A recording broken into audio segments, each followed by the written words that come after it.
PEGI 18.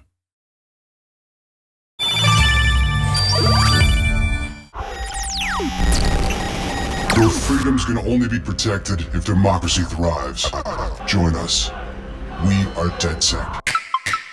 The motivation we were interested in for our main character and for the DedSec crew is Hacktivism. DedSec has always been a hacker group that was trying to achieve social objectives. That's central to what our characters are trying to achieve in the game.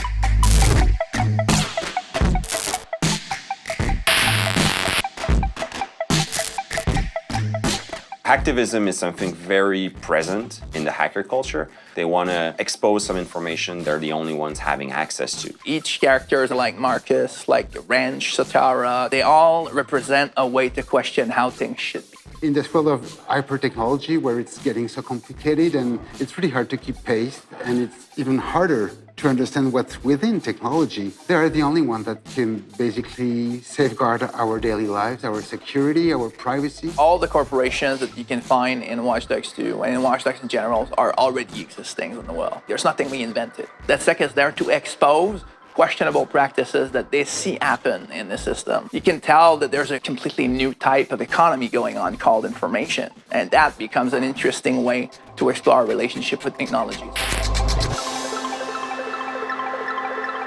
We wanted to treat with respect our subject matter, and for that we needed help. Hackers are really open, they share the information. We had a lot of help from the community itself. A hacker is no longer associated with somebody that's in his basement, like with the dark mood behind his laptop and just trying to break out like a firewall or something like that. It's way more larger right now. The hacker culture is like a collection of subculture all gathering together. We're working with really smart consultant hackers who validate all our scripts, all of our gameplay mechanics, and suggest to us how we can tweak them to make them match what's possible in the real world. And it goes as far as, what kind of script could be used, what kind of words should be used, how various characters should talk about it, and how it would actually be possible to do those things in the real world.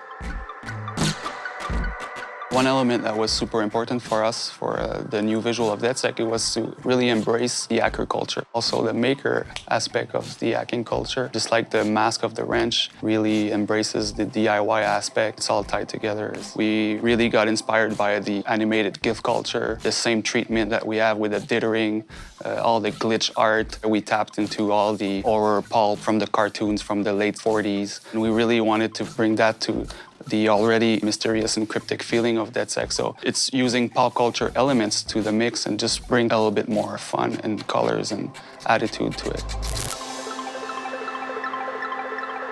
Yes, it talks about hacking and technology, but it's also fun. And we wanted to create a game where even though we're talking about serious topics, we're not taking ourselves too seriously.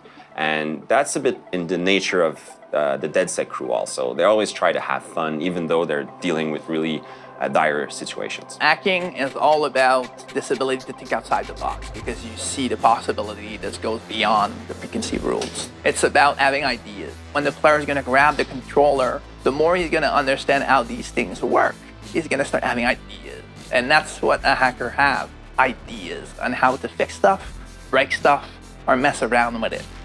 The state of mind of Watch Dogs is simply educating people and at the same time having fun with it. These connections can create pretty fun mechanics, and that's why we're here for. That's why we chose that subject matters, because not only it's interesting and it's relevant, but it's also pretty fun to mess around with. I'm interested in hackers saying that we've respected the culture that we're exploring, but I'm mostly interested in them saying they had fun playing the game.